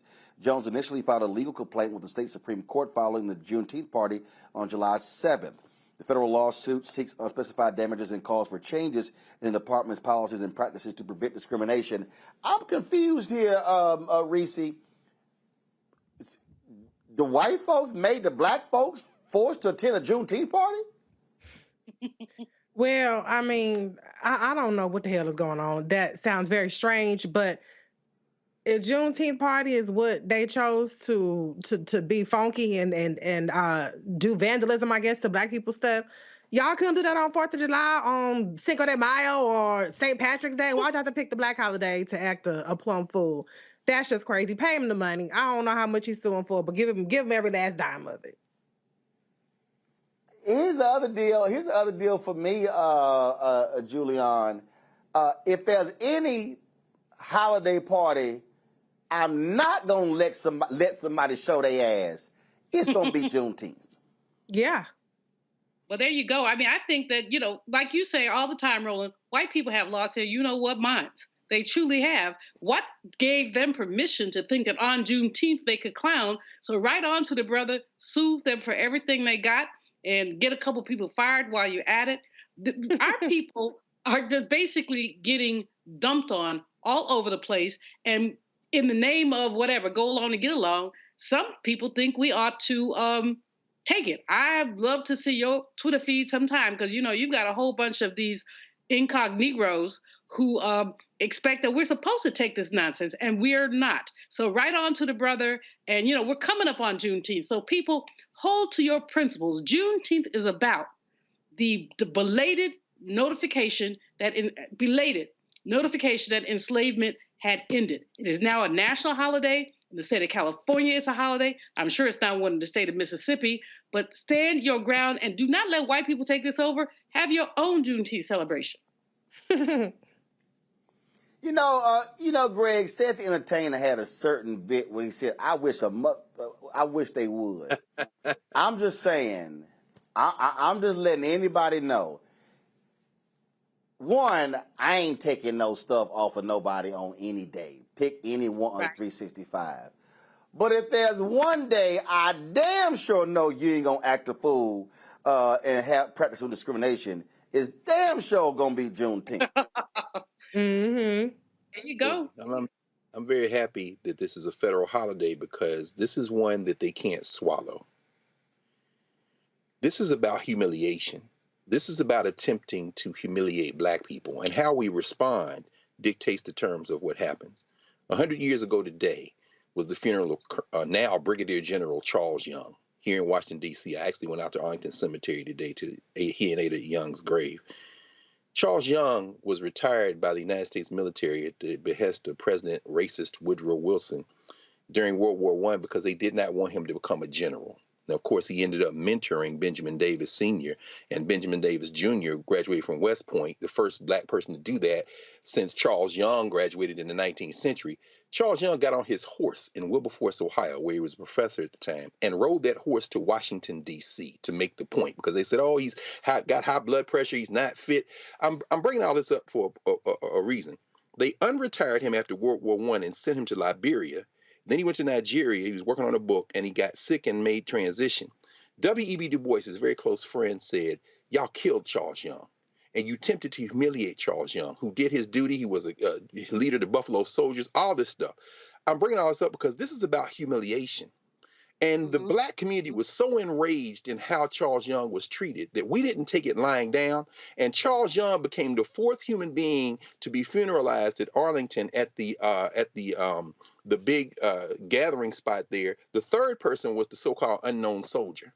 I'm raising this because if you don't take it, these crackers back up. This brother went to a party. They had a cutout of Donald Trump, and then they had two big Juneteenth flags with buckets of Kentucky Fried Chicken in front of them. They lucky he didn't whip their asses. It's one thing to be in and get a lawsuit. Like Reese said, get all your money, brother. But when you show up, and then his commander said, this ain't a private event, and I want everybody here in uniform. The point they were trying to make is, these white boys make is, we want to humiliate you in front of your people, and the humiliation is the point. The only way they're going to stop this is when we stop them. Y'all stop trying to make peace with these people. You stop trying to make peace with these people. You learn a lesson from this. You show them there's a team flag and 2 buckets of chicken. I'm like, oh, this is great. Give me this chicken. What you going to do? I'm going to make you eat it, bro. You scared now, ain't you? You scared now, ain't you? You scared now, ain't you? Put that chicken in their mouth. Boy. Yeah, anyway. But this is the great holiday because it's going to be more of this come up. Trust me. On Juneteenth. Oh, this is gonna be. We're gonna dance on. And I'm gonna say, I'm gonna say this again. I'm gonna say this again. We're gonna have the graphics. We're gonna have the graphics soon. So, folks, on June 17th in Houston at the Power Center, from 12 to 4 p.m., we're going to have our event dealing with our Juneteenth 2023 event dealing with Black economic freedom. And we also are going to make a major announcement about Juneteenth with Houston Mayor Sylvester Turner. So you want to come to the Power Center from 12 to 4 p.m. on June 17th. But and I'm going to say this before I go to break. I need all black folks who are watching. I need y'all to understand. If y'all need lessons on how to have Juneteenth events, come talk to those of us in Texas. Okay? No question. Because Juneteenth was never about partying. Yes, we had concerts. Yes, we had picnics. Yes, we had barbecues. Yes, we had events. But Juneteenth, when it's been celebrated in Texas, it was always about freedom. And so we had voter registration. We talked about how we utilize black businesses. And so I need folk to understand, stop looking for a reason to have a party. Don't let nobody non-black lead Juneteenth events, and it's not about freedom. It ain't about unity. It ain't about togetherness. It ain't about let's all get along. Juneteenth, listen to me clearly, has always been about freedom for black people. Yes. Don't get it twisted. Come on. Back in a moment. That was a pivotal time. I remember Kevin Hart telling me that. He's like, man, what you doing, man? You got to stay on stage. And I was like, yeah, well, I'm young, thinking, I'm good. And he was absolutely right. What show did you have at the time? This was one-on-one. Got during it. that time. So you're doing one-on-one, going great. Yeah. You making money. You like. I'm like, I don't need to leave. I don't need to leave from Wednesday, Thursday to Sunday. I didn't want to do that. It was just like I'm gonna stay here. Or I didn't want to finish work Friday, fly out, go do a gig Saturday, Sunday. I was like, I don't have to do that. And I lost a little bit of that hunger that I had in New York. I would hit all the clubs, run around. Sometimes me and Chappelle or me and this one or that one, we'd go to the Comedy Cellar at 1 a.m. And that was our life. We loved it. You do 2 shows in Manhattan, go to Brooklyn, leave Brooklyn, go to Queens, go to Jersey. And I got complacent. I was like, I got this money, I'm good. I don't need to go chase that, because that money wasn't at the same level that I was making, but what I was missing was that training. Yes. Was that. And it wasn't the money. It was the money, it was that's what I needed.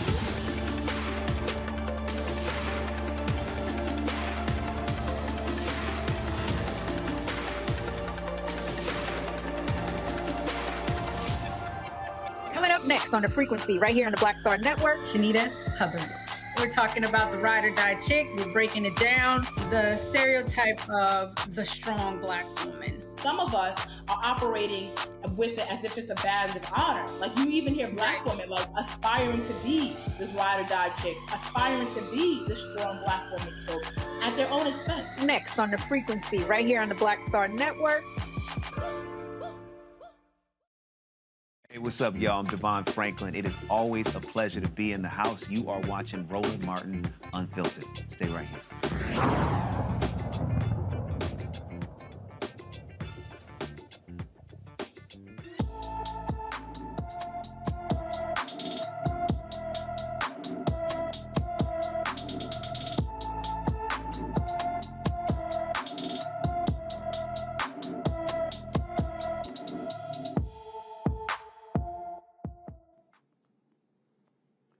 Layla Bajinka has been missing from her St. Paul, Minnesota home since April 17th. The 14-year-old is 4 feet 11 inches tall, weighs 154 pounds, with black hair and brown eyes.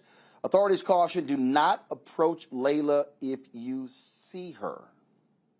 They don't explain why, but they're saying do not approach Layla if you see her.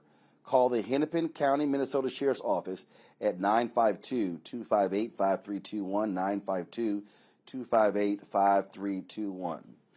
Lord, y'all, these crazy white folks are now they mad at Chick-fil-A. Now, they've been upset with Target about LGBTQ stuff. They mad at Bud Light because they sent a transgender a can with their photo on it. Now they are calling for the cancellation of Chick-fil-A, the beloved Chick-fil-A, the Christian conservative Chick-fil-A, because they have a DEI page. Now, I told y'all when I wrote my book, White Fear, that this whole thing was not about schools and critical race theory. No, they want to go after everything. And do y'all have the video of my man Kathy? The video when he was at the church talking about, okay. So now, and Harris Falk, the token black woman, and I'm saying that for a reason, on Fox's Outnumbered, she had the audacity to blast him by saying that his comments were wrong and how ridiculous he was for what he said about whites and African Americans. Watch this, y'all. Here, but a story that was shared with me by a dear friend who shared with me about a revival that was taking place at a church in Texas. And at that revival, on the front seat was an older African American man that was sitting there, and this young man got up that was there in that service, and he'd been so gripped with conviction about the racism that was in that local community in a small town in Texas that he took a shoe brush. And he walked over to this elderly gentleman, and he knelt on his knees and began to shine his shoes. And tears began to flow in that service. It was an attitude of conviction. So I invite folks to put some words to action here. And if we need to find somebody that needs to have their shoe shine, we need to just go right on over and shine their shoes. And whether they got tennis shoes on or not, maybe they got sandals on, it really doesn't matter. But there's a time in which we need to have, some personal action here. Maybe we need to give them a hug too, brother. And some stock in Chick-fil-A. But I bought about 1,500 of these, and I gave to all our Chick-fil-A operators and staff a number of years ago. And so any expressions of a contrite heart of a sense of humility, a sense of shame, a sense of embarrassment, but yet with an apologetic heart. I think that's. So here's two things. So these folks, Reese, they're mad about the DEI piece, but and then again, Harris Faulkner had an attitude, just couldn't believe that he said those things, and I'm like, and y'all so-called Christians, if they actually listened to what the man said, he was talking about racism. He was talking about what he was describing was no different than Jesus washing the feet. See, they don't want to deal with that, so they mad what he had to say, but they ain't mad at the racism, just like Mike Pence is demanding the Dodgers apologize for inviting an organization that's been on the forefront of fighting AIDS to a pride event because they felt that they are mocking Catholics, when Mike Pence ain't said nothing about the report out of Maryland and Illinois showing how the Catholic Church covered up widespread abuse of their priests. This is all unhinged on everybody's behalf. Black people are not asking for white people to shine their shoes, sneakers, sandals, feet, none of that shit. Like the man said, give me some Chick-fil-A stock. If you want to be helpful, if you want to be contrite, that could be my reparations, not you shining my shoes. So I just think that this is a war that white people are having with themselves, because Black people ain't really too hung up on this DEI stuff. First of all, most of the DEI jobs are going to white women anyway, and not going to Black people. And then when the Black people get in the roles... First of all, 75% of DEI jobs are held by white people. Exactly. So they really just beefing with each other at this point, because we ain't even really in it. We ain't even really in the situation. You know, we benefit marginally from it. And so this is, as far as I'm concerned, white on white crime. You know, if y'all want to find something to be fake mad about, and y'all want to be mad at the white man for shining the shoes, even though he's a CEO, the white man is not going to pay nobody extra money. They're not going to give a Black extra benefit. He's not giving you Juneteenth off. So in reality, it's nothing more than an empty gesture. It's weird. And I mean, if he wants to humiliate himself under the guise or the weird thought that he's showing contrition to Black people, then let him do it. Maybe he gets his rocks off touching people's feet. I don't know. But I think you should ask Black people before you bow down and get anywhere near our figures. You might get kicked in the face doing that with a random Black person on the street. Please get permission to touch people, white people, if you're trying to take cues from Chick-fil-A. The thing here,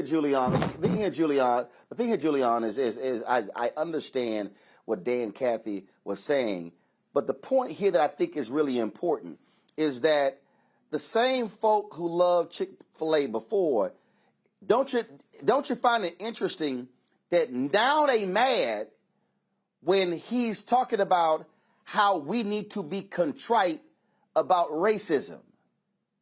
See, again, that's what they mad about. They're mad about the DEI piece because they've had a DEI officer. He's been there 2 years, okay?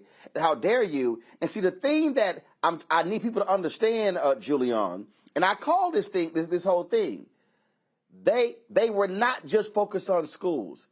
They want to go after every diversity, equity, inclusion, multicultural, you name it, in corporate America, because they want complete, total power and control and do not want to see any level of advancement by Black folks and other people of color. Well, first of all, I want to reaffirm Reese when she said, watch out before you touch somebody. I mean, these people crazy. Do not put your hands on me. It ain't going to turn out right. But the theme, Roland, is erasure. They want to erase race, erase difference, act as if nothing has happened. This CEO, he's a little misguided, and he should not be giving people brushes and telling him to shine people's shoes. Like the brother said, just give me some stock in Chick-fil-A. You know, where are my reparations? This symbolic BS is what white people have done since the end of enslavement. And for about a rich 12 years, post-Reconstruction, there were some movements towards equity. But you know what has happened since then? We have only 10% of the land that we had in 1880. We gained land and then they kept taking it. And that's a story that they don't want to have told. And so at the end of the day, all the symbolic BS is just that, it's symbolic. The real issue is economics. How many black people have a Chick-fil-A? No. See, I'm telling you, I get your point about the symbolic, but again, that's not what I think is the big issue here. Follow me here. I think what I'm loving watching just unfold is that these so-called Christians are now, follow me here. Again, forget the posture of the shoe ain't the issue. The so-called Christians are angry that one of their most ardent supporters is talking about being contrite about racism. So see, I don't want us to get caught up in don't tuck my feet, don't shine. Now, this ain't about a literal shining shoes. They mad about that. They're mad that when he's talking about diversity, equity, inclusion, they are saying, how dare you? And so what they are doing is, and I need everybody to understand what is happening here. They are about to go after every single corporation. Yes. Listen to me. They are going to go after corporations that support HBCUs. I want us to expand this. That's erasure. We are seeing it. No. But what I'm saying is, I don't want us, I'm not tripping on Dan and the shoe shine. I'm looking at their reaction to Dan speaking against racism. And they mad that he did, using the example that he cited. Julianne, finish your point, and I'm going to Greg. Well, the point is erasure. It's erasure. They want to erase the past. They want to, if you talk back about any of this stuff, we hate America. No, we don't hate America. We effing built America. So it's not our hatred. It's the fact that we will not be erased. You have those white boys in Charlottesville, Virginia saying we would not be overtaken or whatever. We black people who built this country will not be erased. That's just it. See, Greg, again, as I'm looking at this, and in fact, there were some folks, they were pushing. Let me see if I can find it. They were pushing Kellogg's to stop their DEI initiative. And so what you're seeing is you're going to see these folk, in fact, Kellogg announced gains at DEI goals, including at management level. What you're going to see, Greg, and y'all can write this down, everybody who's watching and listening. You're about to see these critics, they're going to attack any initiative where a corporation, anything dealing with social justice, anything dealing with race, anything dealing with black folks, anything dealing with equity, and they're not going to stop. And they're gaining, so they knocked off $10 billion of market cap for Target opposing the LGBTQ stuff in the store. They've knocked off $27 billion in market cap of Anheuser-Busch because of the Bud Light. So what I hope black folks who are watching is what they are doing is using the same Operation Breadbasket strategy and now forcing these companies to they want them to reconsider their actions. And don't be surprised when there's something that we like that folks have been support, they come after. We better be real smart and careful and watch what they're doing, Greg, because they're coming. Absolutely. And they're going to be relentless in coming after us. Absolutely. Yes, It'd be very nice if we would be smart, but the American Negro doesn't really have a track record of that en masse. Well, first of all, I reminded of the joke Richard Pryor used to tell. He said, "Don't you hate it when somebody interviews black people and they say, why don't they ever talk about us? We fought the Indians." And then Richard Pryor is like, "Shut up, fool. Shut up, fool. You want the Indians mad at us too?" First of all, we built this country. This is a settler enterprise. Onward Christian soldiers. I don't want no damn credit for displacing the aboriginals of this country. Like, that's a point of damn pride. They snatched us here to dispossess other people. Now, how does that tie to Chick-fil-A? This man's a Christian nationalist. He's on the home team. Remember, the people who are maddest at Castro, and they are almost all dead now, in South Florida, they mad at him because he put them out of Cuba in 1959-60 because Castro was one of them. He was one of the white elites. They turned on them first. So they was like, man, you were supposed to be with us. This boy Chick-fil-A is the home team. That's why the brother was like, yeah, or reparations. And he went like this, like, I see what you're doing. I see what you did there. Them low-wage workers at Chick-fil-A, he ain't gonna get him no raise and nothing like that, but he's a onward Christian soldier, Trump supporting, propping up the white Christian nationalists. And you're absolutely right, Roland, they are turning on them. Why might that be a good thing ultimately? You have walked us through how many times how these DEIU things that they put in place 3 years ago when they thought we was going to tear up the whole damn world and now are backtracking on have been deeply ineffective. And if Kellogg say they made progress, what does that mean? You hired two because you didn't have none? But the point is that in this internecine conflict, it all is oriented around them preserving this fascist, racist, white nationalism.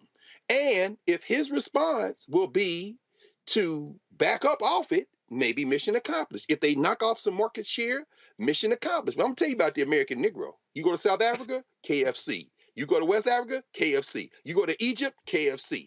In other words, the Negro is brand loyal. Our political consciousness it ain't even in the toilet. It's on the ground outside the toilet. The reason that man's family, reason this man's family would starve if you waiting on Greg Carr to buy anything out of Chick-fil-A, because I know the history of Chick-fil-A and its owners. Remember last year, they tweeted out something, and again, the brand loyal Negro who will eat Chick-fil-A till it's coming out of their eyes said something like, "Oh, y'all got grilled spicy deluxe but no spicy nuggets?" And Chick-fil-A tweeted back to this brother, "Your community will be the first to know if spicy items are added to the permanent menu, Don."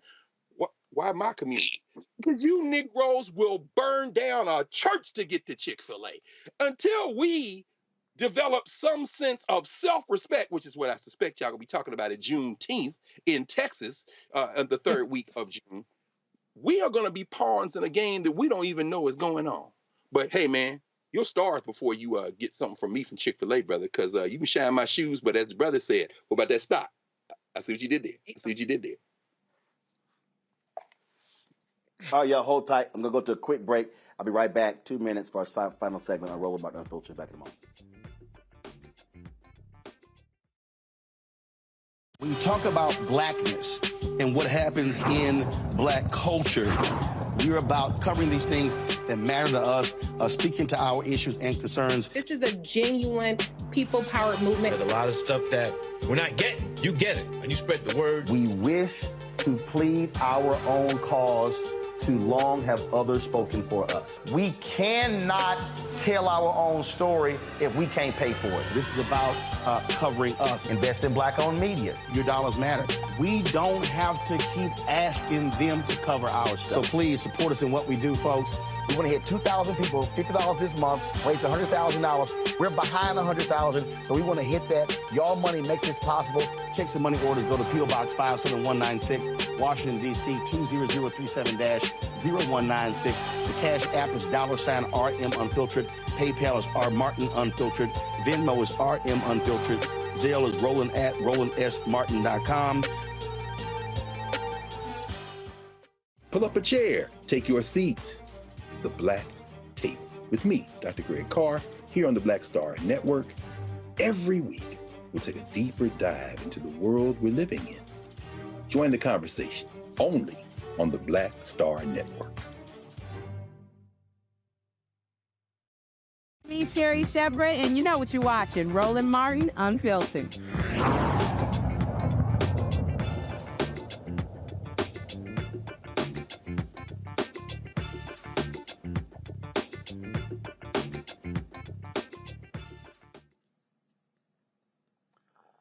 All right, folks. A store owner in South Carolina who shot and killed a black teenager on Sunday has had previous run-ins and fired shots at people who he thought were shoplifting. Rick Child Express Mart Shell gas station owner killed 14-year-old Cyrus Carmack Belton after he chased him for wrongly accusing him of shoplifting. He shot him in the back. Well, reports indicate police received numerous calls about trouble at the Express Mart Shell gas station. Child had confrontations with customers in 2015 and 2018. In one incident in 2015, he fired 6 times at a car after he tried to stop someone he suspected of shoplifting beer, and a second incident took place in 2018 when he fired 2 shots at a man accused of stealing Easy Off. The Richland County Sheriff's Department said the incidents did not meet the requirements under South Carolina law to support criminal charges because authorities determined he wasn't the instigator in either incident. Child was arrested and charged with murder. He remains in jail and is awaiting a bond hearing. This right here, Greg, is the problem. He did it twice before, you did nothing, and he thought he could do it again. That's right, Roland. It's absolutely right. You know, somebody was mentioning the other day Latasha Harlins. Remember her, the young lady who went in the store in L.A., and the owner, the Korean shop owner, shot her in the head, in the back over some orange juice, was convicted by a jury, and then the white woman judge gave her probation. You see, when you encourage this kind of thing, going back to going back to them deputies, them sheriff's deputies there, 21 years old, 23 years old, 24 years old, they've been initiated into the idea that you can do whatever the hell you want to black people. You can put up buckets of chicken in front of their Juneteenth flags. You can beat the shit out of them in a holding cell, or you can just basically pop them. You know, what is the answer to this? You know, simply, I mean, it just comes down to this. At some point, we have to have self-respect. And this isn't about individuals, although it is also about individuals. We got to, be able to stand up as individuals. But we have to develop our collective strength. Again, I'm very encouraged. I'm looking forward to see what this conversation is going to be down there in Juneteenth, the thing that you're going to announce. Because until we come together and build a collective strength, then these kind of things will happen because there's no penalty. And people are taught that you can do whatever the hell you want to black people. Yeah. Reese. Reese. Yeah, I mean, the whole idea that you can just execute a person for a bottle of water, even if he had stolen it, which he hadn't, is outrageous. But, this is behavior that escalated. It was behavior that was essentially condoned, and not only condoned by the police officer, but condoned by the customers who believe that it's okay to continue to patronize a business where the store owner is violent and menacing towards the customers who they want to falsely accuse of stealing. So shame on him, but also shame on the community who continue to give this person business even after their pattern of very, very abusive and almost violent behavior. And that right there, Julian, rewarding people who don't respect you. This gas station should have been shut down, should have been picketed. It should have said, don't y'all buy a damn thing from this fool. No, this place needs to be shut down. If anybody who goes there after this basically needs to be publicly flogged. I mean, if you go to this place after this, you're basically saying it's okay to kill black people. But this young man, boy, really, at 14, basically, there's no proof that he had a gun. There's a whole bunch of Twitter feed about, but he had a gun. It's not illegal for him to have a gun. And look at that cute young man. Look at that smile. It breaks my heart that this man, his son is a liar. His son is a liar. He said the young man brandished a gun. There's no proof of that. I know they have security cameras. What you have is permission to slaughter us in public. Permission to slaughter us in public. And this is just one of a series. Greg Carr is right. If we don't do anything, then we're telling people, go on and kill me because I don't care. Kill my son, kill my babies, kill my grandson because I don't care. There has to be action. It has to be economic action. And somebody needs to sue the mess out of this man. But not only that, the community needs to rise up. And while I do not advocate violence, folks know what to do. We did it in the 60s. We did it in the 60s. That's all I got to say. Right. Y'all laughing at me? All right, folks. Brilliant. All right, folks. That is it for us. Let me thank Julian. Let me thank Greg. Let me thank Reese. I appreciate it. Thank you so very much. Those of you who are watching, we appreciate you watching and listening. Don't forget, YouTube, hit that like button, y'all. We should easily be over 1,000 likes every single day. All right. Let me also thank Melanie Campbell, National Coalition of Black Civic Participation, for the event for the last couple of days. We actually were live streaming that. If you missed any of the sessions, go to our Black Star Network app. Go to our YouTube channel. You can actually see that as well. Also, folks, we need you to continue to support us in what we do.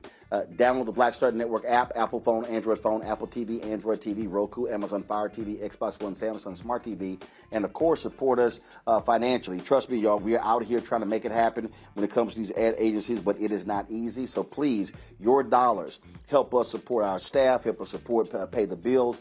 It is crucial to us being able to do what we do.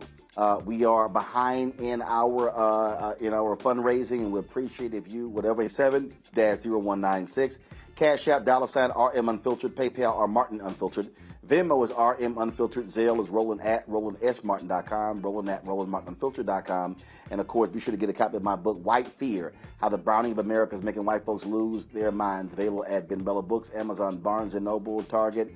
You can also download your copy on Audible. Folks, I'll see you tomorrow from Atlanta, right here, Roland Martin Unfiltered on the Black Star Network. Holla! Folks, Black Star Network is here. Hold no punches. I'm real revolutionary right now. Support this man, Black Media. He makes sure that our stories are told. Thank you for being the voice of Black America, Roland. Stay black. I love y'all. All momentum we have now, we have to keep this going. The video looks phenomenal. See, this difference between Black Star Network and Black-owned media and something like CNN. You can't be Black-owned media and be scared. It's time to be smart. Bring your eyeballs home. You dig? Pull up a chair, take your seat. The Black Table with me, Dr. Greg Carr, here on the Black Star Network. Every week, we'll take a deeper dive into the world we're living in. Join the conversation only on the Black Star Network.